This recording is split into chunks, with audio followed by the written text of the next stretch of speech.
కరీంనగర్ జిల్లా పోలీస్ కమిషనరేట్లో 3వ రాష్ట్ర స్థాయి పోలీస్ క్రీడా పోటీలు ఘనంగా జరుగుతున్నాయి. రాష్ట్రంలోని దాదాపు 28 క్రీడలకు చెందిన 2500 మంది క్రీడాకారులు వివిధ క్రీడల్లో పాల్గొని తమ ప్రతిభను చాటుతున్నారు. దిగువ మానేరు జలాశయంలో వాటర్ స్టోర్స్ కూడా నిర్వహిస్తున్నారు. తెలంగాణ పోలీస్ కోచ్ అంతర్జాతీయ కయాకింగ్ క్రీడాకారుడు పి కృష్ణారావుతో మా కరీంనగర్ ప్రతినిధి హనుమాన్ల Sampath Kumar face to face.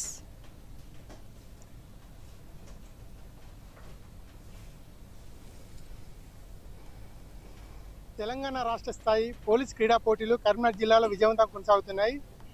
ఈ 4 రోజుల పాటు జరిగే క్రీడా పోటీల్లో బాస్కెట్బాల్, వాలీబాల్, హ్యాండ్బాల్, ఫుట్బాల్, వీటితో పాటు యోగా, కయాకింగ్ లాంటి వాటర్ స్పోర్ట్స్ కూడా ఉన్నాయి. ప్రస్తుతం మనము ఎల్ఎండిలోని లేక్ వ్యూ పోలీస్ వద్ద ఉన్నాము. మనతో పాటు అంతర్జాతీయ కయాకింగ్ క్రీడాకారుడు పి కృష్ణారావు గారు ఉన్నారు. ఆయన గురించి మరిన్ని వివరాలు తెలుసుకుందాం. ఈ తెలంగాణ పోలీస్ వాటర్ స్పోర్ట్స్ కోచ్గా నేను విధులు నిర్వహిస్తున్నాను. హైదరాబాద్లో మన మెయిన్ టీం ఉంటుంది. నేను అంతర్జాతీయంగా 2017లో వరల్డ్ ఛాంపియన్షిప్కు చైనా వెళ్ళి వచ్చాను. తర్వాత మన ఆల్ ఇండియాలో కూడా నేను ఒక 12 మెడల్స్ దాకా సాధించాను. దానికి గాను నాకు కొంత గవర్నమెంట్ నుంచి ప్రోత్సాహకాలు కూడా లభించాయి.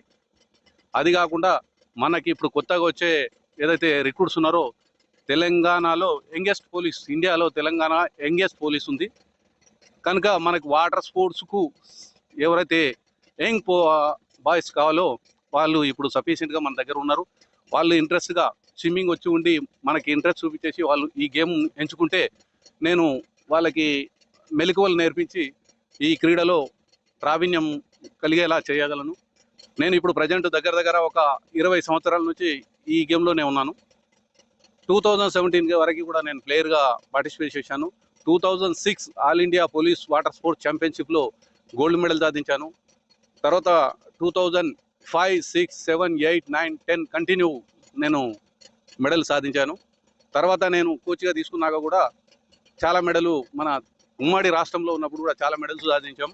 వాటర్ స్పోర్ట్స్లో చాలా మంచి భవిష్యత్తు ఉంది సార్. ఎంప్లాయ్మెంట్ కూడా డైరెక్ట్ మనం నేషనల్ లెవెల్లో పార్టిసిపేట్ చేస్తే సర్వీసెస్ అంటే ఆర్మీలో, నేవీలో అండ్ బిఎస్ఎఫ్, సిఆర్పిఎఫ్, సెంట్రల్ ఫోర్సులలో జాబ్లు డైరెక్ట్ అపాయింట్మెంట్ తీసుకుంటున్నారు సార్. వీళ్ళకి చాలా మంచి అవకాశాలు ఉన్నాయి. ఇదండి, ఏ క్రీడాకారైనా కూడా స్విమ్మింగ్ వచ్చేసి వాటర్ స్పోర్ట్స్లో పాల్గొంటే అతి తక్కువ కాలంలోనే ఇటు భద్రతా బలాలు లాంటి ఆర్మీ కావచ్చు, ఎయిర్ ఫోర్స్ కావచ్చు, నేవీ లాంటితో పాటు ఈ పోలీస్ శాఖ లాంటి రైల్వేలలో కూడా మంచి అవకాశాలు ఉన్నాయని చెప్పి కృష్ణారావు తెలియడం జరుగుతుంది. కరీంనగర్ జిల్లా కేంద్రం నుండి హనుమాన్ల సంపత్ కుమార్, దూరదర్శన్ న్యూస్.